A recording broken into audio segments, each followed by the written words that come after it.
and let the countdown begin. We're officially 100 days away from the start of the SEC college football season and all being right in the world. Now, we enjoy the offseason period, whether it's watching about transfer portal news, NIL deals, rosters being reconstructed, but nothing beats a Saturday in the fall watching your favorite team in the conference that just means more. But before we dive into that, I do have 100 questions going into this 2025 college football season. So let's not waste any time. Welcome on into SEC Unfiltered. It's Cole Thompson here. Make sure that you like the video, hit the ring notification, and of course, subscribe to the channel because we are officially on countdown watch to the start of the SEC college football season. Download the podcast version wherever you get your podcast listening systems. Follow us on the social media channels, link in the description. Follow me at Mr. Cole Thompson and check out all of our great work found at SECUnfiltered.com. And as always, this episode is proudly fueled by our friends over at FanDuel. Go visit FanDuel.com/SECU and join today. Get started with $250 in bonus bets when you win your first $5 bet. So whether it be on the NHL postseason, the NBA playoffs, what's going on in Hoover, Alabama at the SEC tournament, lay down $5, win that bet. Go get $250 in bonus bets when you sign up at FanDuel.com/SECU. 100 questions. We don't have a lot of time, so let's dive right into it. Number one, can Arch Manning meet the sky-high expectations? This is Arch's team now. 3 years in the system, 3 years working with Steve Sarkisian, now going to be QB1, surpassing Quinn Ewers. Can he actually live up to the priority of the Manning name, but more importantly, being one of the more sought-after quarterbacks in college football? And if so, what does that offense look like down on the 40 acres in 2025? Number two, can Tennessee be the same team without Nico Iamaleava? I understand you had to go ahead and put your foot down if you're Josh Heupel. But I also understand that this was an offense that was expecting Nico to take that necessary jump forward. Do you still have the same goals? Do you still have the same identity? Are things going to change with your play calling or personnel now with Joey Aguilar entering the fold from UCLA in what wasn't a quarterback trade, but also kind of was a quarterback trade? And if so, can this team still belong in the hunt for the college football playoff in 2025? Number three, will Jackson Arnold live up to his 5-star status at Auburn? I'm going to call a spade a spade. Nobody was going to win in that offense last season underneath Seth Luttrell and Norman. Bad wide receiver play, inconsistent offensive line play, no run game, and yet still Jackson Arnold was able to get a win over Alabama, keeping the Crimson Tide out of the playoff. He's in a much more quarterback-friendly system underneath Hugh Freeze. He's going to be behind a better offensive line, and he's going to have weapons galore at his disposal, whether it be Cam Coleman, newcomer Eric Singleton from Georgia Tech, you throw in a Perry Thompson, Damari Alston out of the backfield. It's a man-made situation ready for him to win in, just so long as he doesn't lead to a bunch of turnovers that cost Auburn a shot at maybe an 8 or 9 win season. Number four, what is the surprising non-conference games fans will be talking about for weeks? Some early favorites for me, I'm looking directly at Virginia Tech versus Vanderbilt in week 2. We already know the Hokies are going to be playing against South Carolina in week 1. What happens if they start off 0-2? But more importantly, what happens if Vanderbilt starts off the year 2-0, traveling to Blacksburg and getting a beat down on a team that many people thought last year could have been a threat in the ACC? It's one of those games that I think that we won't actually care about when it's played, but maybe by the time that we get to, I don't know, week 7 or week 8, and we're saying that Vanderbilt's actually turned the corner, it has a little bit of validity. Number 5, will Mississippi State win an SEC game in 2025? They brought in some new pieces in the transfer portal. They lost some big-time names via the draft and the portal to other SEC schools. You went 0-8 last year. You lost to Toledo. I don't think expectations for Mississippi State fans are to even go to a bowl game. I think it's just to double their win total. Can you get a win in conference play with Jeff Lebby at the helm in year 2? And does it set up for a non-must-win situation in 2026 and beyond? Number 6, which breakout transfer portal player is this year's Kyle Kennard?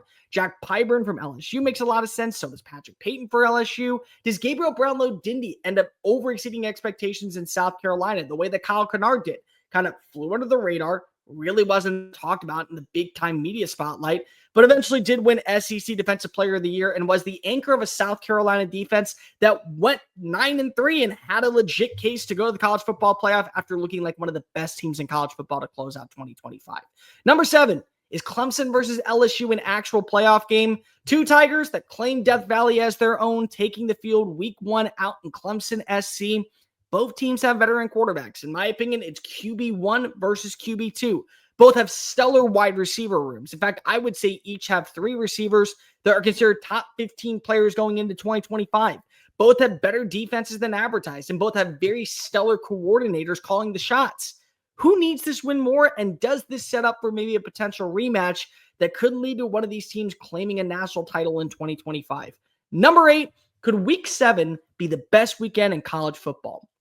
In my money, it's 100% already is. Not only do you have the Red River Shootout down in Dallas, but you also have LSU and South Carolina now being played in Death Valley. Everyone remembers what happened last season with South Carolina. The Nick Emmanwori touchdown that should have counted, that didn't, that kept them out of the postseason. What happens in that game? Auburn versus UGA. That game's going to be at Jordan-Hare Stadium. Is there a way for Auburn's offense to catapult over Georgia's defense? Bama takes on Missouri in Columbia. What is that game going to be like for Bo Pabula versus Ty Simpson? You also got Texas A&M versus Florida. Both these teams are looking to take that next jump forward as a legit threat in the SEC. Maybe this is the one that catapults them into top 15 status. And then, of course, you had the upset last year between Tennessee and Arkansas. Does Arkansas put belt to ass to Tennessee in Neyland, or does somehow Rocky Top keep on rolling and getting massive win at home? Number 9, will chaos ensue in Oxford this season? One thing that I have come to know whenever it comes to the world of Lane Kiffin, when you doubt him, things seem to go his way, and it's a chaotic pathway towards success, but it ends up happening. Not a lot of people were buying stock in 2023's version of Ole Miss. They ended up setting a program record of 11 wins. Could we see that unfold once more down in Oxford with Austin Simmons at the helm, rather than seeing Jackson Dart, somebody that we all thought maybe could lead his team to the college football playoff? And number 10, will Garrett Nussmeier be Joe Burrow, Jaden Daniels 2.0? What do we know about LSU quarterbacks in the last several seasons? Year 1, they established themselves as a force in the SEC. Year 2, they win a Heisman Trophy. And I'm not even saying that Garrett Nussmeier has to win the Heisman Trophy. I'm just saying, can he end up bettering his odds and raising the level of his standards? Can he throw for 5,000 yards and 45 touchdowns? Can he lead LSU to wins over Alabama, over Florida, over South Carolina? Get them to the SEC championship and maybe a college football playoff appearance. And in the process, if you make your way to New York City, I don't think anybody down in Baton Rouge would be complaining about it. Number 11, who is 2025's Ryan Williams? Ryan Williams ended up being a big-time threat for Alabama, but he had that breakout game. The one where everybody said, watch out for number 2. He is the number 1 force in Titletown moving forward. In my money, I go with Dallas Wilson for Florida. He is going to take a win away from an opponent by just being the X factor for DJ Lagway. 6'3", 205 pounds, moves like a junior as a 17-year-old, already on campus, building the rapport in Billy Napier's system. Don't look now, but I'm telling you what, Dallas Wilson is going to be wide receiver 1 in the SEC for years to come. And it may even be by the end of 2025. Number 12, how good will South Carolina's defense be in 2025? Lenore Sellers put on the cape and was Superman last year in Columbia, and he deserves all the accolades going into this season. But he also had a secondary punch, which was a stellar defense, headlined by guys like Tonka Hemingway and TJ Sanders and Kyle Kennard and Debo Williams and Nick Emmanwori and great cornerback play. And you still have some of those pieces there, whether that be a Dylan Stewart coming off the edge, a Jalen Kilgore at the cornerback position, really strong depth via the transfer portal. But that veteranship that we saw last season all is now off to the NFL. How quickly can Clayton White take these newcomers and these up-and-comers to mesh together and be one cohesive unit as an actual roster that maybe takes the necessary jump forward and still is a top 20 unit? Maybe not top 5, maybe not even top 10, but top 20 with an improved offensive line, a better receiving core, and more consistency in the play calling headlined by new offensive coordinator Mike Shula. You might be cooking with peanut oil down in Columbia, South Carolina this year. Number 13 is Ahmad Hardy, ready for the SEC at Mizzou. Listen, Ahmad Hardy may end up being the best running back in the conference this year, because if he set the world on fire in the Sun Belt for Louisiana Monroe, over 1,300 rushing yards, over 1,600 total yards of scrimmage, and somehow Missouri, with other teams wanting him, were able to land the best running back in the Sun Belt. He is off to the races and should be running back 1. And in many people's opinion, should be the best running back in college football this year, or at least the best running back in the SEC. But we have seen this before. The translation of competition ends up hindering your success. Doesn't mean that Ahmad Hardy may end up being the best running back in the SEC come 2026, But what do we think about him in 2025? And can he take a lot of pressure off of Bo Pabula to be that X factor on the ground while Kirby Morris tries to establish a new identity on offense out in Como? Number 15. My apologies. Number 14. Will Diego Pavia be Baba Yaga once again? Listen, I called him Baba Yaga because he was the boogeyman. He found a way to beat up on both schools from the Yellowhammer State. He took Vanderbilt to an 8-win season. They had incredible success down the stretch, and they were able to get a win in the Birmingham Bowl. But was it a flash in the pan? He got an extra year of eligibility, which I do think does wonders for him, and I do think he is a top 15 returning quarterback this year. But do I believe that with the same with a new offensive line, with questions at wide receiver, without a secondary punch and some little holes defensively, that this is going to be the exact same Diego Pavia that put nightmares in Hugh Freeze and Kalen DeBoer's mind for years to come? I'm not entirely sure, but if so, best of luck to anybody who stands in Baba Yaga's way. Number 15, what's Kentucky's big upset in 2025? They always seem to find one. Last year it was Ole Miss in week 5. Is it Ole Miss in week 2? Is it maybe against Georgia on the road? Is it going to be against Auburn on the road? Could they beat Florida this year? I don't believe that Kentucky is going to be a playoff team. I don't believe they're going to be a bowl-eligible team. But I do believe that they are going to win a game that they shouldn't, and they're going to lose a game that they shouldn't. Which game is that? Either in Lexington or on the road this upcoming fall. Number 16, will Kirby Smart finally beat Bama? We've had the question for a while. Was it a Nick Saban problem or was it an Alabama problem? Saban retires, enter Kalen DeBoer. The same results happened in Tuscaloosa last year. The game is going to be played in Sanford. You still have questions when it comes to Alabama's offense, headlined by a new quarterback. You're implementing a new quarterback, but you also brought in a bucket load of wide receivers. You brought in a brand new offensive play. Offensive play design. You're switching some things up. You have new weaponry, and you should have a better defense. Can you take advantage of that being played what is going to be under the lights in Athens in 2025 to where finally Kirby Smart has eventually vanquished all the victors and put himself in a prime position to be successful? Number 17, will we see Marcel Reed take the necessary jump forward in year 2 at Texas A&M? I like Marcel Reed. I think he is a very hyper-extensive athlete that knows how to win with his legs and does have a pretty decent arm. They also got better at the wide receiver position at Texas A&M this fall. Love the addition of Casey Concepcion. Love the addition of Mario Craver. And I also like that there is consistency on the offensive line and in the run game. And this is a really good fit for Colin Klein. But even with an entire offseason, reports coming out of College Station are still very much low right now. And I understand that Mike Elko spoke at the Brazos Country Club talking highly about what Marcel Reed is going to be this upcoming fall. But I got to see it to believe it. And if he is taking that step forward, is it in the passing game? Is it in the decision-making? Is it in knowing when to tuck and run and keep drives alive with his legs without having to trust the passing attack? If so, Texas A&M can finally beat the narrative of being an 8-4 team.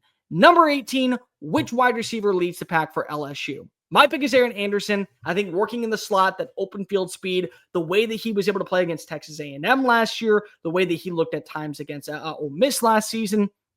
Kyron Lacey, rest in peace. He was off to the NFL anyways. Somebody's got to step on up with Barian Brown, Nick Anderson, and of course you still have Chris Hilton on the roster. I think Aaron Anderson is out for a breakout year in 2025 and will be a big reason why LSU can go to the college football playoff. Number 19, who has a sophomore slump? Is it going to be a Lenore Sellers? Is it going to be a DJ Lagway? Could it be a Dylan Stewart defensively or Colin Simmons for that matter? But somebody every single year impresses us coming out of the gate. And then we have to temper our expectations going into their junior season. Who is that going to be? What position is it going to be at? And could it be a reason why a team is derailed off of its preseason success and ends up being a run-of-the-mill 7-5, 6-6 kind of roster? Number 20, will there be new rules surrounding NIL announced? We've already heard that there is going to be a conversation of the Power 4 programs eventually setting a cap limit. Will we come to an agreement and an understanding with the NCAA at some point during the regular season that could lead to rosters having to once again be reconstructed or new deals being signed by certain players to guarantee that they are locked into a program for 2 or 3 years, or they're going to hit the transfer portal? Number 21, can Ryan Wingo be Texas's number 1 threat in 2025? You had nothing to worry about last season because you brought in Matthew Golden. And the year before when you were in the Big 12, you had 2 really solid receivers in Adonai Mitchell, and then you throw in Xavier Worthy. Can Ryan Wingo be that guy? Jonte Cook was expected to take over as the new number 1 receiver, and he ended up fizzling out, and now he's playing for Syracuse. You look at a Ryan Wingo from a talent standpoint. People said that he was as good as Ryan Williams and Cam Coleman coming out of high school. Well, now he's going to have an opportunity to put belt to ass and prove that on the field. How quickly can he develop that rapport and that relationship with Arch Manning? And how quickly can he establish himself as a vertical force and one of the best names in college football with the ball in his hands 20 yards down the field? Number 22, how many playoff teams will face the SEC? Now, I didn't say how many playoff teams are going to be playing in the SEC. So Alabama, Georgia, Texas, Texas A&M, LSU. I'm talking about how many games will we see of playoff caliber teams face off against SEC opponents? Will Miami be one of them when they face off against Florida? Will we see Notre Dame versus Texas A&M have a playoff atmosphere? What about Clemson? They play in the Palmetto Bowl. They also play against LSU week 1. Georgia Tech at the end of the year may end up being a sleeper that we're not talking enough about in the ACC. Arizona State has the second most returning production in college football, and they got to travel to Starkville this year. So how many playoff teams are actually going to have a shot to give their best punch against the SEC in 2025 before you meet up against them in the dozen dance? Number 23, which coach is fired first? Who is going to be that guy? Sam Pittman? Is it going to be Mark Stoops? Is it going to be Hugh Freeze? Brent Venables still is feeling the pressure with all the new pieces added in Norman. What's going to be the case to where we finally see one of these coaches shown the door and we have to see a new hire made in 2026? Number 25, who steps up in Tennessee's pass rush? Big time deal. My apologies, this is 24. Big time deal. You lose James Pierce. You lose multiple players on the interior, including Norman Lott. One of the big questions that I have for Tennessee is actually all about their pass rush. Because at the bottom line, and at the end of the day, I want to see Tennessee take that step forward and still be a very solid defense. I think they can be a good defense. But one of the things that made them so impressive last year was their depth, was their overall roster construction. Do they still have that going into this season? And if so, who's going to be that player that steps on up and wins with leading the team in tackles for losses, wins with the team in sacks, wins with the team in pressure rates? And do you have 2 or 3 guys that are pulling up the rear and making it interesting? Now, number 25, can John Mateer and Jaden Ott be the best 1-2 punch in the SEC? Oklahoma, in my opinion, won the offseason by winning in the backfield. They got the best quarterback on the market in John Mateer from Washington State. And they also got, for my money, the best running back on the market in Jaden Ott. When Ott is healthy, this is an all-American type player. And he's a multi-purpose, useful guy. He's great in between the tackles. He's great in the middle of the field. He has good home run speed. He's elusive. He's not afraid to lower his shoulder and pile drive people under the ground. But he also adds incredible value out of the backfield as a pass catcher. And in Ben Arbuckle's system, not only do you have to be able to run, you got to be able to make plays as a pass catcher if you're a running back. So it's a really good complementary pairing for what John Mateer does. But can you meet those expectations? Can you live up to those goals from the get-go? I personally think so. Number 26, is there a Mizzou 2.0 in 2025? Mizzou last year was one of those teams that went 10-3, but nobody actually viewed them as a legit threat for the college football playoff. Like when we were having the conversations of 9-3 rosters, Missouri and Illinois were just kind of sitting over here like, hey, we exist. Shut up and know your place. Is there a team this year in the SEC like that? Ole Miss comes to mind. Very good roster. New pieces in play, but a manageable schedule to where you can lose 2 or 3 games, make it to a bowl game, and then people say, hey, we should have at least respected Ole Miss just a little bit more. Austin Simmons, Caden Lee, what we're bringing into the secondary, maybe that's not enough about Hemingway to be able to get an upset or 2. Number 27 was Austin Simmons' lone drive against Georgia, his highlight moment for Ole Miss. That quick cup of coffee that we saw at Oxford last year was impressive. And it was a big reason why I think a lot of people are buying stock in Austin Simmons to take that jump forward. Be that guy who will end up being a household name and maybe even the best quarterback nobody's talking about in the SEC. But what if that was just a highlight? What if that was his career moment that people will talk about as the reason why Ole Miss was able to upset the number 1 team in Georgia? What if he ends up fizzing out? Well, do you have a secondary option at quarterback to where you can turn to and say the season's not lost and 8-4 is not on the horizon? We actually are still going to be a playoff team. Number 28, how long is Ty Simpson's leash before Keelan Russell? You heard Ryan Grubb. If we started the season today, we would go with Ty Simpson. And I think Ty Simpson has earned that right. And I'm not worried about Alabama's quarterback room at all. If you have to start Austin Mack, I think that you're still going to point out and have the same amount of success. If you have to start Keelan Russell, I think you're going to have a little bit more emphasis on trusting the run game and your defense, but eventually he'll figure things out. What's the leash on Ty Simpson before you say, Keelan Russell, we're giving you reps, we're putting you in this offense, and now you are QB1? Is it one bad interception against Florida State? Is it a couple of bad plays and turnovers against Wisconsin? Is it all the way up until that Georgia game that you give him the opportunity to set himself as QB1? What is the reason that this eventually ends up happening? 26, number 28, 29. Is Baylor versus Auburn the most slept on week one matchup in the SEC? Far and away, from my opinion, Baylor has the opportunity to be the dark horse for a college football playoff appearance. They return 85% of their roster. They have a top 10 quarterback returning in Sawyer Robertson, who played in the SEC at Mississippi State. They have a good run game with Bryson Washington. Josh Cameron is a wide receiver that was tantalizing and torching defenses all late last season. And a big reason why Baylor was able to punch its ticket to an 8-win season and keep Dave Aranda was because they had quarterback 13 winning left and right. And he's had an entire offseason to learn the offense of Jake Spavital. So can this be a matchup that has massive, not only playoff implications, but also just implications on the Big 12? This is one of those teams to where you finish the year off 10-2, but you have a win over an SEC team that maybe goes 8-4. The College Football Playoff Committee is going to take that in consideration. And you know what? With Dave Aranda and the way that he coaches, honestly, well, they should. Number 30, who is wide receiver 1 at Arkansas? I think this is a pretty easy answer. Omega Blake feels like the right solution.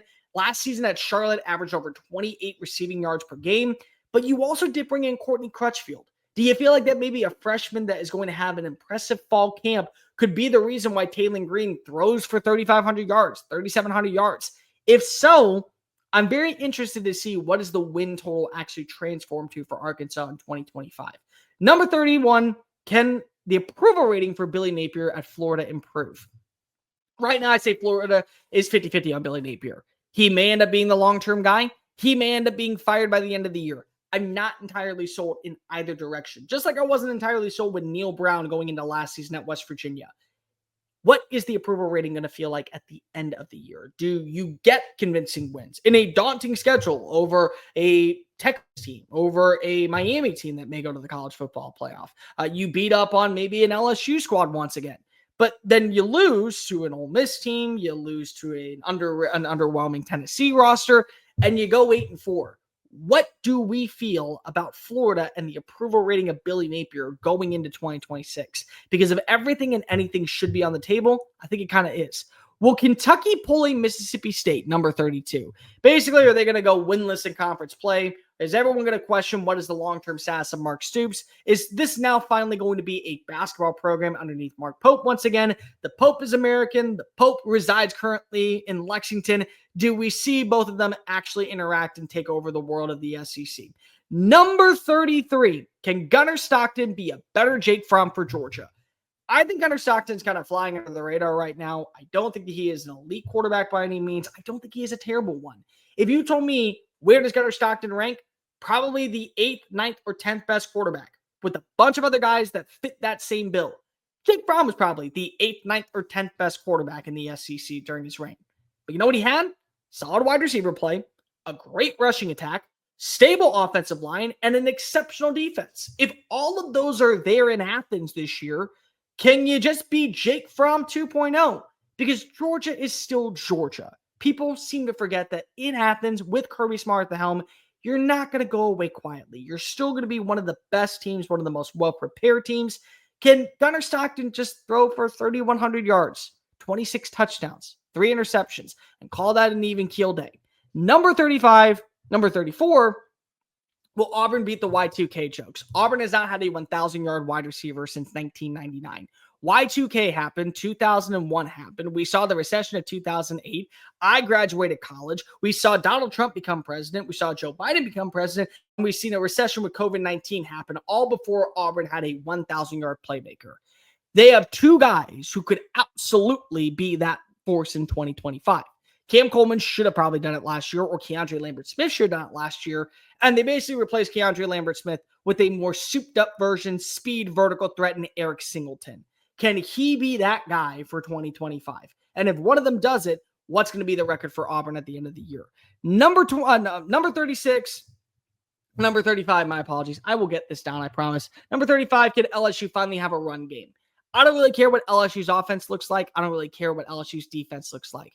They weren't able to run the football last year. You saw your moments. You saw your highlights. You had your glorified spots.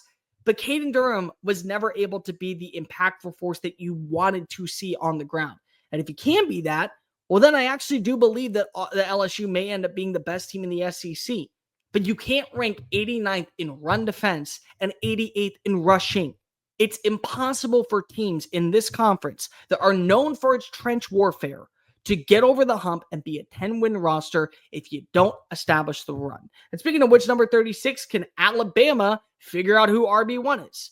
Jam Miller is probably going to be that guy very early on, but could Washington eventually take on over that role? And can Ryan Grubb and Kalen DeBoer trust that the run game is part of the solution?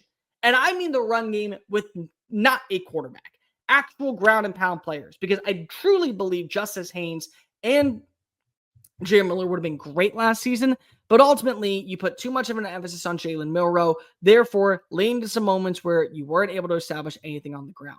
Number 37, can tight end play be efficient for South Carolina? I think the one thing that you got to know about Mike Shula's offense, you're going to trust the tight end position, whether it was when he was in the NFL, whether when he was at Alabama, when he still had a guy like Greg Olsen at the helm for Cam Newton. You got to trust the tight end. They got two guys, Michael Smith, who is hopefully going to have a breakout year, and then you bring in Jordan Dingle from Kentucky. Can one of them be a security blanket for the Norris Sellers on 3rd and 3, 3rd and 4, move the chains and put you in a prime position to be able to walk on in for 6 points? If you have that, I think that you're going to win a lot of games at Willie B this upcoming fall. Number 38, is Jaden Baugh ready to take over as RB1 for Florida? Montrell Johnson set the tone last year, but Jaden Baugh was the home run threat. This was a guy that I have been preaching all offseason as potentially RB1 in the SEC, but certainly for my money, the best running back that Florida has had in quite some time. I would go probably back to circa 2015. That's the talent that you have. A guy that can average 6.5 yards a play, win with open field speed, elusiveness behind the line of scrimmage, make defenders miss at the point of contact, and put you in a prime position to be able to be a threat. Can we see that consistently from Jaden Baugh this upcoming fall? Because if so, I really do believe that Florida is on a warpath all the way to potentially making it to a college football playoff appearance. Number 39, who leads Georgia in receiving yards? 2 new wide receivers joined the party with Zachariah Branch from USC and Noah Thomas from Texas A&M. Can one of them be an X factor, or will we see Dylan Bell live up to his expectations in Athens with Gunnar Stockton? Will we see maybe a Colby Young finally off the bad side, now not dealing with things that are outside of the world of college football, be a legit weapon for this passing game? And then going up to question number 40, do one of them lead the nations in drops? Last year, Florida led the country in drops. We knew that was a big-time problem for Carson Beck. It led to a lot of turnovers. It led to some losses. Do we see that once again in Athens this upcoming fall? Number 41, will Damon Wilson meet his high school status with Mizzou? One of the more underrated finds college football offseason in the transfer portal. Damon Wilson leaves UGA and he goes on over to Como, working in Corey Batoon's system, going to play that joker role. Can he be more than just a third down threat? Can he end up being one of the better pass rushers in the SEC? Can he be somebody that leads the country in tackles for losses? Can he be somebody that puts his name on the map and gets a good third down stop or a critical force fumble that leads to a Missouri win and keeps their hopes alive of going to the college football playoff? I don't think it's that far-fetched. Number 42, who's wide receiver 1 for Oklahoma? 2 names are going to come to mind. Number 1 is Giovanni Gibson, the newcomer that comes on in from Arkansas Pine Bluff. But you still got to realize you got Deion Burks on the roster. Burks was awesome throughout all of spring practice in 2024. He was awesome in that first game with Jackson Arnold. Injuries has kind of derailed him a little bit, but if fully healthy, will he end up still having that same straight line speed? Will he be able to build that rapport with John Mateer the way that he had with Jackson Arnold? I'm not sleeping on either one of these playmakers, but most importantly, if one, if not both of them hit, and you have a stable ground game, and you know that John Mateer can tuck and run for an easy first down, how dangerous is Oklahoma going into the Red River Shootout? Number 43, how dangerous is Texas A&M's run game? They have 3 tailbacks that all would start in the SEC. Lavian Moss, Amari Daniels, Reuben Owens. You don't really have to worry about the passing attack so long as you're able to trust the ground game. If you have these 3 players averaging 5.2 yards a play, and each one of them has their role, one's a home run threat, one's a third down option, one sets the tone on early drives, you may end up being one of the worst passing attacks in all of college football, but you may also end up being one of the most dangerous forces that teams have to prepare for. And they have to prepare for 3 different levels. The New York Giants back in the day had a running back room called Earth, Wind, and Fire. And Brandon Jacobs was in it, and Armand Brown was in it, and there was a third guy in it that I'm blanking on his name. That might be the force out in College Station this year, where you have an earth, a wind, and a fire that nobody wants to prepare for. And even if you try to go ahead and add the last element to build the last airbender, you're not going to be able to get the job done. Number 44, who is the number 2 weapon for Vanderbilt in the passing game? Eli Stowers, in my opinion, is the best tight end returning in college football this year. No questions asked. He is the most complete tight end in college football this year, as a blocker, as a receiving threat, as a security blanket for Diego Pavia. But who's that next guy? Is it Junior Sherrill? Is it Cedric Alexander? Is it a name that we haven't talked about, or a name that we didn't see last year really make an impact out in Nashville? Because the thing that's going to derail, I think, the season for Vanderbilt is not having a secondary weapon. And I do believe that every team needs to have that second punch. And it may end up being Diego Pavia on the ground. It may end up being a solid run game behind number 2. But if you want to be able to move the sticks, you can't just trust Eli Stowers. You got to have a number 2 weapon. I don't really know who that is currently going into this upcoming fall in Nashville. Number 45, can Bo Pabula be more than a spark plug at Missouri? Go back and watch that Penn State game against Maryland. I believe it was Maryland. Maybe wrong, and it may be Nebraska. I think it was Nebraska. Strike that, reverse it. You watch the way that he plays, his mobility, his athleticism, and even his arm strength. There's a lot to like about Bo Pabula coming on into Mizzou. He is going to be, I think, a really good fit for what Kirby Moore wants to run. And he's going to have a good supporting cast around him with newcomers via the portal and some guys that decided to stick around in Como this year. I like what I've seen, but can you be more than just that spark plug? Not just say, hey, Drew Aller's out for this game. We need you to go on in and end this on the high note. Can you do that for 4 quarters? And can you do that in the biggest matchups? When you play against Texas A&M, when you play against South Carolina, when you play against Alabama? Because those are 3 games that you lost last year, that one of which you probably should have won. If you did that, you would have been in the college football playoff at 10-2. And I do like what Bo Pabula brings to the table. Number 46, how much improved is Oklahoma's offensive line? Bill Beatonbow is one of the best developers of talent in the country. And I don't think last year was a sign or a testament that he has lost a step. In fact, for my money, it's a sign that we knew that we were going to have to put an emphasis this offseason on getting better in the weight room, on getting better at our footwork, at getting better at our hand placement. And those are things that can absolutely come in time simply by just playing in the SEC. But how much better can this unit be? You do have a more mobile quarterback in John Mateer. But if you give him time to uncork one, with a guy that has an arm, a cannon attached to the right shoulder, to a Giovanni Gibson downfield, to one of your tight ends, to Jaden out of the backfield on a wheel route 15 yards, breadbasket 6 points. Oklahoma is going to be a threat. There's a reason why a lot of people are buying stock in Oklahoma. I am one of them. I think that they're going to be one of the better teams and certainly one of the most improved teams.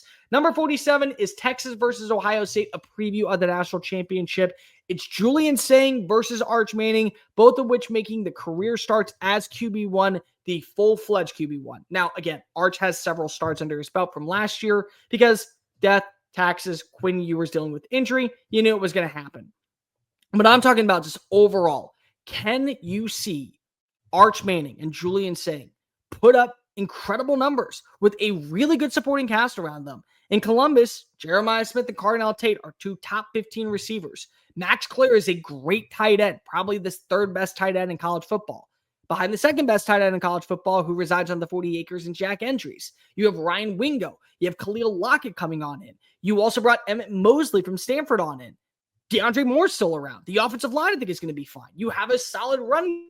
Can this be a preview of what we can expect maybe in the national championship. And if not in the national championship, maybe a college football playoff semifinal. Number 48, how many teams are in the running for a first round bye? So for those of you that are just catching up to speed, the SEC, the ACC, the Big 12, and the Big 10 are not going to have to worry about conference champions.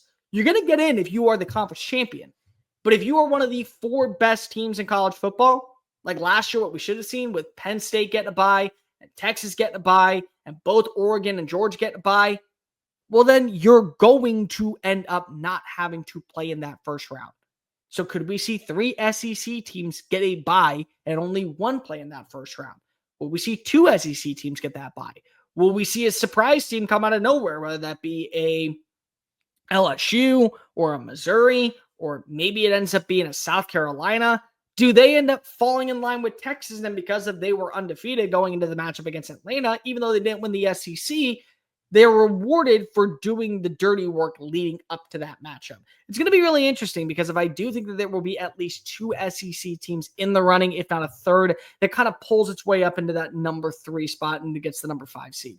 Number 49, how quickly does LSU's defense come together as a cohesive unit? You're going to get back a healthy a healthy Whit Weeks. You're hopefully going to get back a healthy Harold Perkins. Masor Delane, the cornerback that comes on in, I think has been a standout in practice so far. You bring in Pritchett, the 5-star freshman. You got some good names on the defensive line. Patrick Payton from FSU. Jack Pyburn from LSU. You brought in a couple of other defensive linemen. Sadir Mitchell comes on in from Texas. How quickly can that unit gel together? You also brought in the kid from Houston, AJ Halsey. He is, in my opinion, going to be the difference maker on the back end. A huge upgrade for your secondary, in my opinion. How quickly can this all come together to build a unit that we know is going to be a force for the long haul in the SEC? And most importantly, if it can be, can they end up going undefeated in conference play? I don't think so, but I'm not going to rule it completely out of line. Number 50, does Jeff Levy give Blake Shapen another chance at QB1? Shapen was one of the few bright spots for Mississippi State going into the first several games of the season. He gets hurt against Florida and Starkville, doesn't play the rest of the year. But Luke Cromenhoek comes on in from Florida State. Is that a guy that Jeff Levy is banking on to be the difference maker and the long-term solution for his offense moving forward? Or are we going to get Shapen one last chance in the SEC to prove, hey, I'm a really solid quarterback that's just been dealing with a couple of injury blows? Number 51, and we're only halfway done. I'm going to try to make this quick. Number 51, can Alabama lead the country in passing yards? Number 1, we've already seen a quarterback lead the country in passing yards in this offense before. That would be Michael Penix back in 2023 when they were at Washington, Kalen DeBoer and Ryan Grubb. What was the thing that really benefited Michael Penix Jr.? 3 eventual NFL wide receivers. Jalen Polk, Rome Odunze, Jalen McMillan. You have 3 NFL wide receivers on your roster. Ryan Williams, Jeremy Bernard, who followed the team from Seattle down to Tuscaloosa and honestly should have had a bigger role last year, and Isaiah Horton coming on in from Miami. Now, reports are Isaiah Horton looks as advertised. He has been a great complementary piece opposite of Ryan Williams. So you throw him in the outside, you throw Jeremy Bernard in the slot. Can you have 3 1,000-yard playmakers? And if you don't have 3, can you have 2? And then the other guy finished with 994 like we saw in 2023 out in Seattle. If that's the case, Alabama, very hard for me to go ahead and complain about what you're going to have on the run game this upcoming year. Number 52, is there a Nico 2.0? But this time ahead of the college football playoff. There was rumors that Nico wanted more money after playing in 12 games last year because you only got promised to play in 12 games.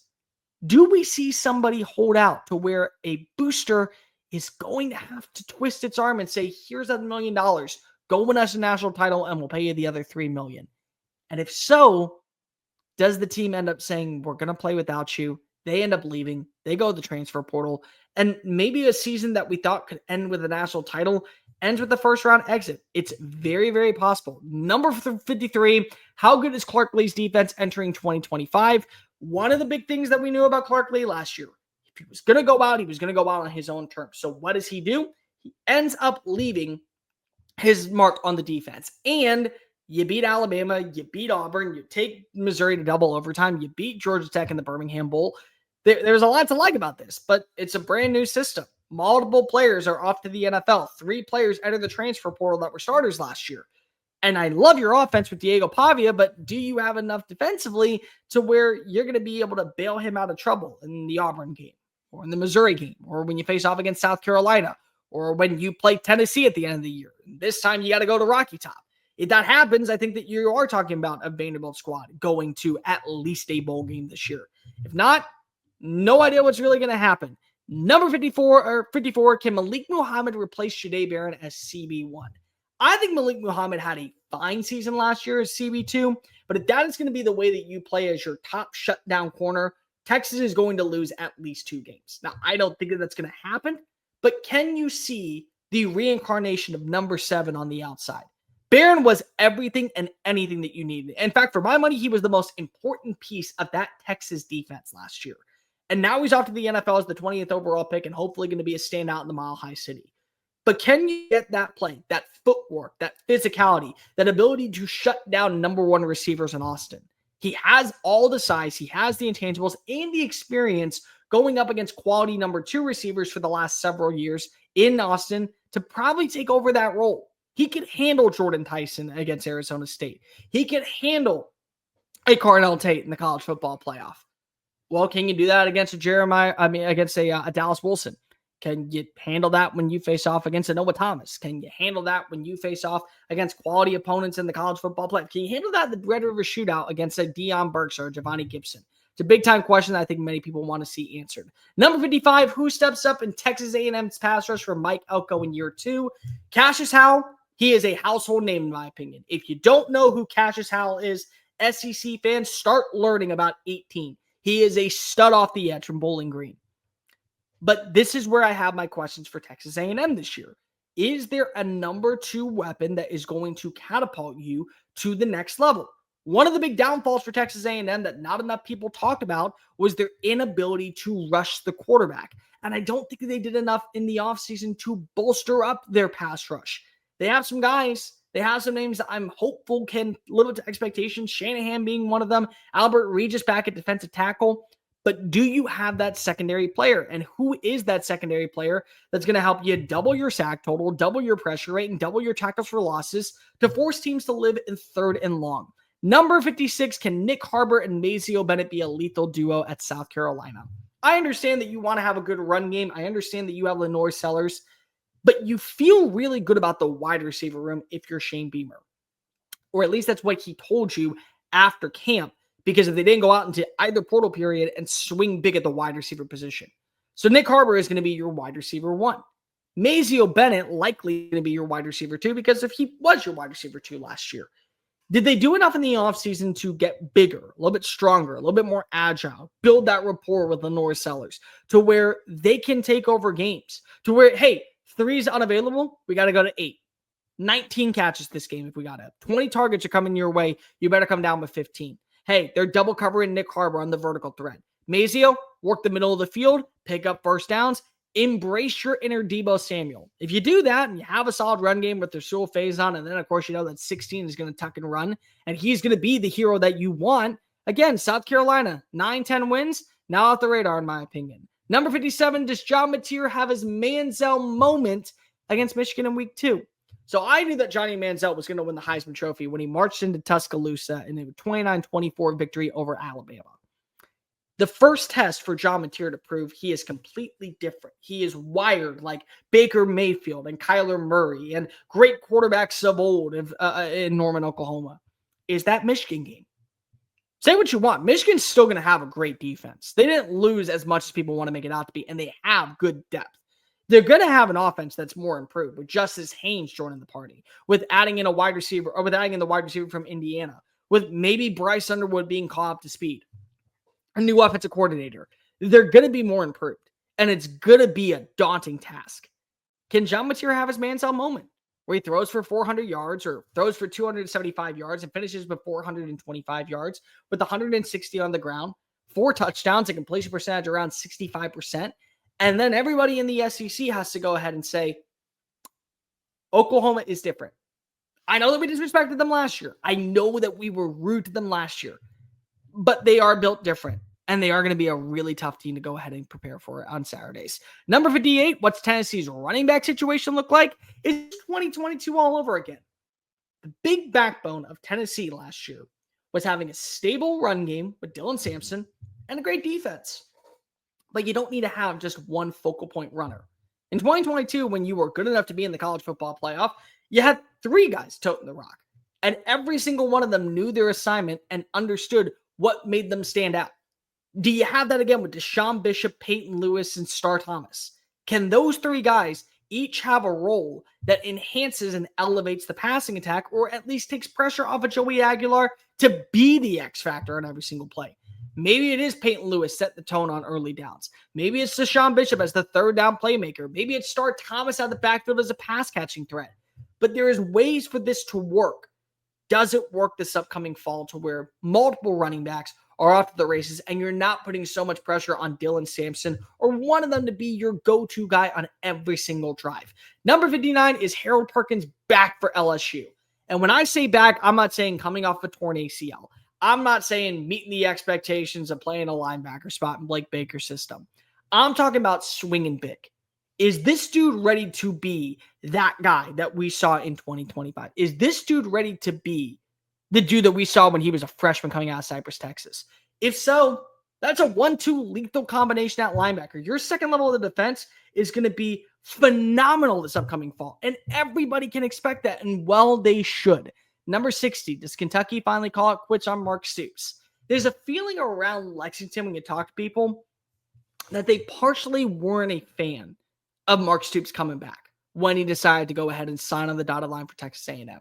That eventually decided to go to the message boards, and Billy Lucci and the boys at Texas won, and Mike Elko became the head coach. That there was no longer a buy-in with the program anymore. Is that going to be the case this upcoming fall? And do you say after losing multiple games that you probably should have won and you go 2-10 this year? Mark, we're going to pay the buyout. We're going to start fresh. We're going to be a college basketball school once again. Number 61, how different is Oklahoma's defense with Brett Venables calling plays? One of the more underrated things this past fall in Norman. Zach Alley goes to West Virginia. You don't hire a defensive coordinator for the Sooners. Now this is going to be the defense headlined by Brett Venables. Now, what do we know about that? Brett Venables has won national championships calling plays defensively. He was a part of the Clemson run that was a close to dynasty. Some of the best players in Clemson football history learned underneath Brett Venables. Do we see that even though you lost several names? You didn't lose Maniac Williams. You didn't lose David Stone. You still have Kip Lewis. You still have Peyton Bowen. But you are going to have to replace some production and leadership with Danny Stutzman, with Peyton Bowen. With Billy Bowman. There's some names that you're going to have to figure out. Hey, maybe they're not at the same level. Is that okay this upcoming fall? Number 62, is Kevin Coleman this year's Adonai Mitchell for Missouri? Adonai Mitchell was a really solid wide receiver when he played at Georgia. Goes to Texas, ends up becoming a second-round pick. One of the big-time reasons why Texas won the Big 12 in 2023. Kevin Coleman was a really good receiver last year for Mississippi State. Can he take that step forward and be a 1,000-yard playmaker, the right piece that's missing for Missouri's offense this upcoming fall? Because if he is, well, then best of luck to you. Missouri's once again going to be in that top 15 range of college football playoff conversation. And yes, he can be a 1,000-yard playmaker. He can win in the slot, good footwork, great after the catch, an overall solid catch radius. Everything that you want to see from him, he does at almost an elite level. Number 63, who leads the SEC in rushing? And I'm talking about actual running backs. This may be the year of running backs in the conference. Jaden Ball, I think, is going to go off. Lavian Moss for Texas A&M, I think, is going to go off. You got 2 dudes down on the 40 acres who could absolutely be 1,000-yard playmakers. Caden Durham is a really good running back. And then we haven't even mentioned Ahmad Hardy and Jaden Ott, transfers from other schools, Jordan, Mizzou, and Oklahoma, respectively. Can one of them be that guy this upcoming fall to take the top off of a defense and put you in a position to where you are easily going to the college football playoff? I like this running back room. I like the running backs that we see currently in the SEC. There's a lot to buy stock into with the ground and pound attack coming back to the SEC. But who is going to be RB1 at the end of the day? Number 64, who is a legit candidate for Arkansas if Sam Pittman is fired? If somehow Pittman is shown the door before the season's end, you're beginning your quest to find your next head coach. Here's the problem. There are other schools out there in the ACC and in the Big 12 and in the Big 10 and in Group of 5 schools that are willing to invest into their college football programs way more than Arkansas is. Arkansas is spending money in baseball, and well, they should. They're spending money in basketball with John Calipari, and well, they should. Do you have to go after an assistant? Do you have to go after an offensive line coach? Or will there be a head coach in waiting at maybe a group of 5 school or a smaller Big 12 school that is ready to make that jump to the SEC and is sold on what the future of Arkansas football can look like, where the resources aren't as good as maybe some ACC schools or some Big 12 schools? And do you really feel like at this point that you have to make that move over to another school? Number 65 gets Elo Amozier ready to be the missing piece for Georgia's front 7 despite missing spring practice. Last season, finished with 7.5 sacks at Army, one of the best pass rushers in the American Conference. And he reminds me a lot of Trey Moore coming on in from UTSA for Texas. Good size, good radius, good overall front step. He has some things he's got to work on, like shoulder pad level, like attacking the outside shoulder, like playing in run support and being caught far inside. Will he be able to catch up to speed with Kirby Smart and Glenn Schumann before the season gets too far away? Because if so, this may end up being the guy that we talk about leading the SEC in tackles for losses. Certainly in pressure rates. Absolutely can be in that category. No questions asked about that one. Number 66 is Texas A&M versus Notre Dame worth the hype. Game's going to be in South Bend, Indiana. It's going to be in week 3. How quickly are we going to figure out what Texas A&M is as an offense? And if their pass rush is there in this game, it's a good test for what we're going to see the rest of the year. You're going up against one of the better offensive lines. You will be facing off against one of the best cornerbacks in college football in Leonard Moore. So if Casey Concepcion is taken out of this game, what do you have in Mario Craver? What do you have in Jerry Bussey? What do you have in Isaiah Williams? Who are the dudes that are going to take over and put yourselves on the map as a really solid overall roster from top to bottom? Number 67, how improved is Florida's defense? Florida last year, multiple games, you look at their secondary, you look at their pass rush, it was fine, but you can't settle for fine in the SEC. Fine gets you 8-4 results. You're trying to get to 9-3 and 10-2 in a college football playoff berth.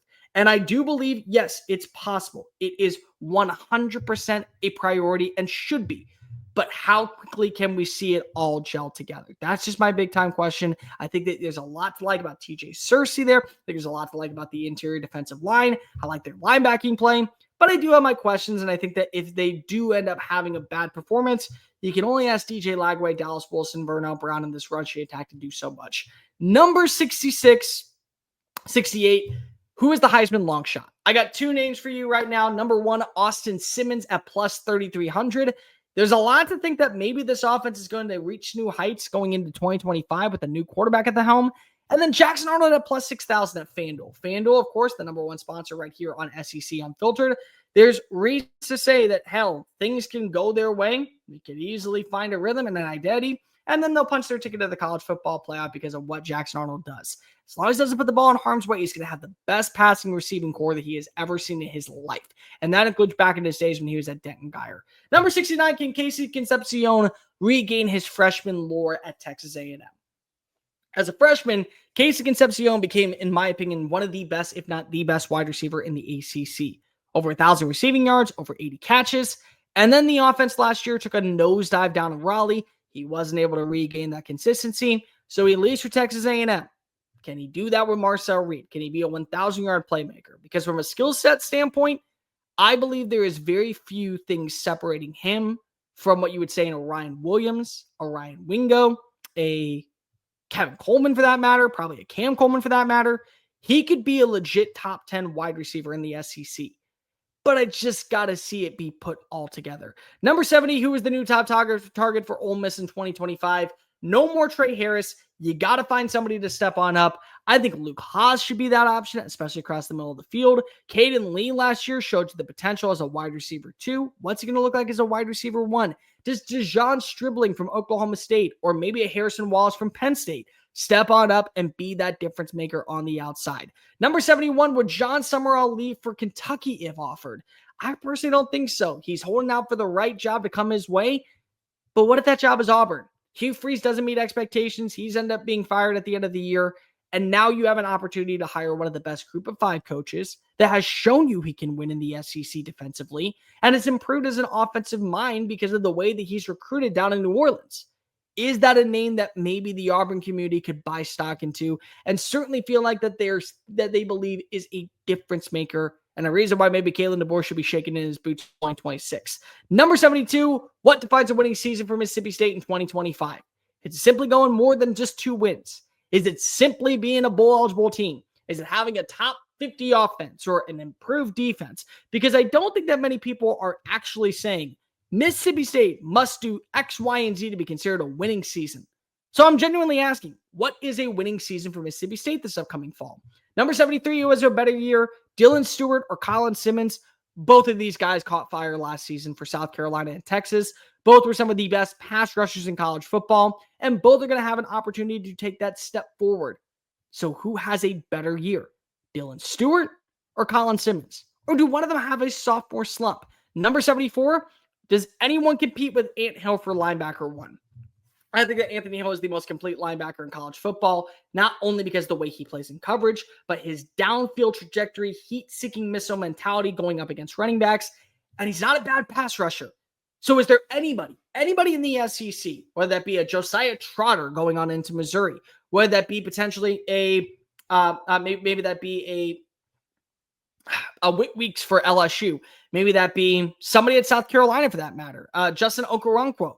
Does somebody step on up and actually pressure Ant Hill to be that guy? Number 75, and then we're going lightning fast. Who stumbles first? LSU, Georgia, or Alabama? Every single one of them has at least 2 trap games on the schedule that could take them out of the running to go to Atlanta, take them out of the running to go to the college football playoff, and have us wondering, is Brian Kelly the right guy? Is Kalen DeBoer the right guy? Has Kirby Smart lost a step in time? They're all actual realities that may end up becoming true.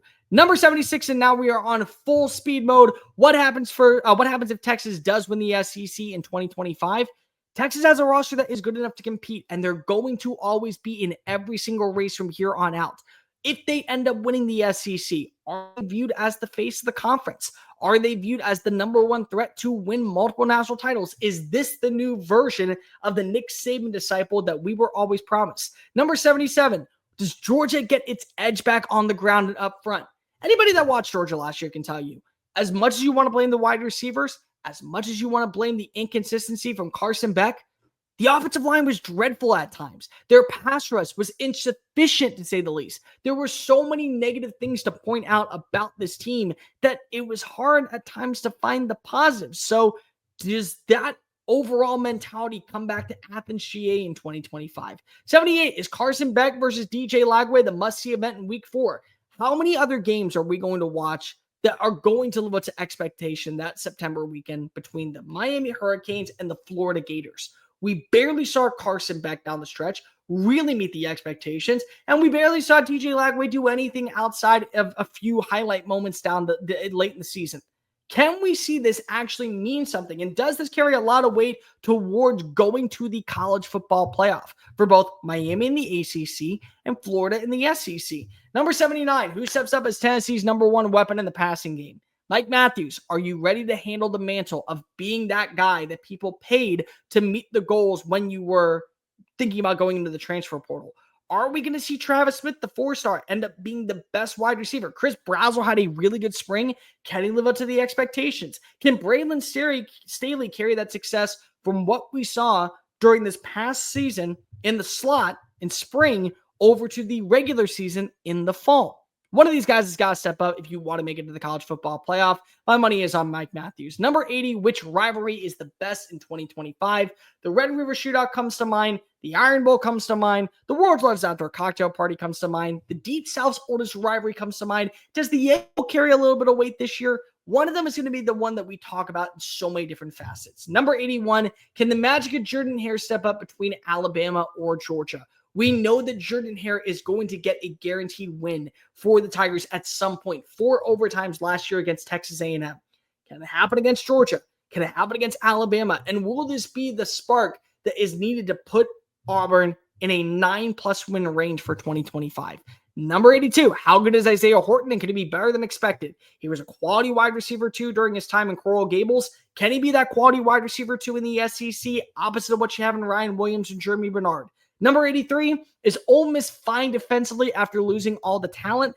Not enough people are paying attention to that. As much as you want to talk about losing Jackson Dart and Trey Harris and Caden Prieskorn, you also lost Walter Nolan and Jared Ivey and multiple other names that are going to be standouts for this team that really were the backbone of getting 10 wins last year. Do you feel good about where you stand in terms of defensive line depth, linebacker depth, secondary play? Because if Ole Miss is going to go on this run with a very relaxed schedule, I think that you're going to have to trust somebody to kind of go ahead and take over the reins as the X factor for your unit. Number 84, Texas A&M not going to go 8-4 this season, thus ending the joke. On paper, they have a really good offense. I like their offensive line. I like their run game. And they know who they are identity-wise as a unit. But I do have questions when it comes to Marcel Reed. I do have questions when it comes to pass rush. I have questions when it comes to the overall roster construction on the back end. Mike Elko is praising his roster, and well, he should. But until I see it in action, I still think this is an 8-4 roster. Will they end up proving me wrong? Number 85, does the Battle of Columbia 2.0 meet expectations this upcoming fall? Last year at Willie B, Missouri versus South Carolina was one of the best games that I don't think enough people talk about. You're going to have two new forces, two new rosters that are going to take place in the other Columbia. Farote Field is going to be rocking and rolling. Do we see that same ambiance carry on over going into this upcoming fall? And will that be a version of a playoff game that a lot of people are buying stock into for one of these programs to make it to the dozen dance? 86, is there a plan for Auburn's Deuce Knight to get involved in the offense? Yes, I believe that Deuce Knight is going to have a role. What type of role is that going to be? How quickly does he develop into that role? And is he going to be more than just like a third down chain mover that takes pressure off of Jackson Arnold? Number 87, does Josh Heupel give up play calling duties to someone else at Tennessee after this year? It's Josh Heupel's baby. It's Josh Heupel's engine. But also, we haven't seen that same explosiveness in the passing game since Alex Golesh left for South Florida. At the end of the year, are you sitting back and saying to yourself, hey, somebody else has got to be running the show so I can be focusing in on recruiting, on NIL, on shaking hands and kissing babies and doing all the other things that other coaches do, and let somebody else take over this job? Number 88 is Ryan Grubb back with Kalen DeBoer. Does that mean that it will work at Alabama? Every Batman needs a Robin. The best Robin to Kalen DeBoer has been Ryan Grubb. Now with him in control of the offense, now with him calling out the identity of the offense, will it continue to work? Will it continue to be promising? Will it continue to show what we saw at Fresno State and at Washington, and with a quarterback like Jake Hayner, and like a quarterback in Michael Penix Jr.? Will Ty Simpson be that guy? Or Keelan Russell be that guy? Or Austin Mack, who was recruited to Seattle, be that guy? And if so, how quickly will it work? Number 89, what happens if Oklahoma's wide receivers stay healthy? I've already told you, I think they're going to have one of the best run games in college football. I think they have the best backfield in college football. Well, what happens if you have two wide receivers for the price of one? Boot, scoot, and boogie like Brooks and Dunn up and down the field, making it easy for John Mayer. Don't look now, but Oklahoma college football playoff week 1 hosting a game. Yeah, that seems pretty likely. Number 90, final 10. Who leads the SEC in sacks? I have no idea if it's going to be Dylan Stewart. I don't know if it's going to be Colin Simmons. Trey Moore has a good case. A lot of positions out there. I wonder what direction you go, but I will say that I think that you will see somebody in the country lead the country, and somebody in the SEC lead the country in sacks while also leading the conference. Number 91, does a coordinator become a sought-after name for an SEC coaching job? Most times nowadays, you see a new head coach join from a previous school. But every once in a while, you will see a coordinator, i.e. a Kirby Smart, i.e. a Steve Sarkisian, get the opportunity to become a head coach for a prominent program after being a coordinator. Is that going to be Glenn Schumann? Is that potentially going to be Ryan Grubb? Could it be Kirby Moore with Missouri? Could it be Mike Shula with South Carolina? Could it be Ron Roberts with Florida? Somebody is going to draw a lot of interest, and eventually they will get a head coaching job. The only question is, does it happen in the SEC? Number 92, how good can Auburn's defense be? They retained DJ Durkin. He was a really good play caller last year. Keldrick Falk had a really good season. They brought in some names via the portal. If this can be a top 20 unit paired with what they have offensively, there's a lot of reasons to buy stock in Auburn and being an 8-win team, if not a 10-win team, and a dark horse to go to the college football playoff. Number 93, what is the split count between CJ Baxter and Trey Wisner? Basically what I'm asking here is, can CJ Baxter, now fully healthy, regain his role as RB1? Because Trey Wisner did show you multiple times last season when splitting carries with Jaden Blue, he can be that bruising back. Some people believe he is a top 25 returning running back. I am one of those people. I think he's closer to probably 25 than he is to number 15. But regardless, him and CJ Baxter taking pressure off of a young quarterback in Arch Manning may do wonders for this offense really early on in the season, especially trusting the ground and pound game. Number 94, who is the best defensive player that nobody is talking about? Last season, it was Kyle Kennard. Who is going to be that guy this year? Whether it be a transfer, a freshman, maybe it's a name that just we haven't seen really take that step forward. A Jalen Kilgore, that matter, for South Carolina. Could he end up being that breakout player the same way that Jahdae Barron was last year, just maybe making a positional switch? Number 95, which teams are actually in the running for Atlanta come early November? One of the things that made the SEC so dominant but also so daunting when it coming to selecting the right teams was everyone seemed to be in the running besides like 4 different rosters. So how many are we going to see this year? Will there be a clear separation of national championship contenders? LSU, Alabama, Georgia, Florida. Will there be a level of just playoff teams? Missouri, Texas, Texas A&M. Will there be dwindling rosters altogether? I don't know, but I do think that it's going to be really interesting to see how does that separation work when we break down everything all together. Number 96, does history change for the Southwest Classic outside of Arlington? Texas A&M owned that shit when they were in the SEC. For years when it was played out in Arlington at AT&T Stadium. Does Arkansas regain its spark now with this rivalry being in Fayetteville this year? Does Texas A&M keep the good times rolling despite not playing out in Jerry World? Number 97 is 5-7 good. Is 7-5 good enough to keep Hugh Freeze employed? You lose against Baylor, you put yourself on the hot seat. You lose early on in the season and you're 2-3, you put yourself on the hot seat. 7-5 with this record, with how much money you spent in the transfer portal, with how much money you spent in NIL for a top 5 recruiting class. Is that enough to retain Hugh Freeze to put it all together one more time in 2025? Or is somebody else going to come in, show him the door and say, hey, listen, man, best of luck in your future endeavors, but I can't trust you to get the job done. Number 98 is Nick Saban named the commissioner of college football. We all know that we want this. Everyone needs this for college football. And I think that we think at the end of the day, Nick Saban would be perfect for the job. He's enjoying life on the desk. I completely understand that. But if we want to see legit change, we have to have somebody that cares about the sport. Nick Saban would be that guy. Naturally, I'm only kidding with this one. Number 99, is this the year of the tight ends in the SEC? I believe 2 of the 3 best tight ends currently in this conference reside in here with Jack Andrews from Texas and Eli Stowers from Vanderbilt. Can we see more of those guys take that next step forward? Whether it be Brett Norfleet at Missouri, whether it be Michael Smith at South Carolina, whether it be Hayden Hansen at Florida, whoever it is at Texas A&M.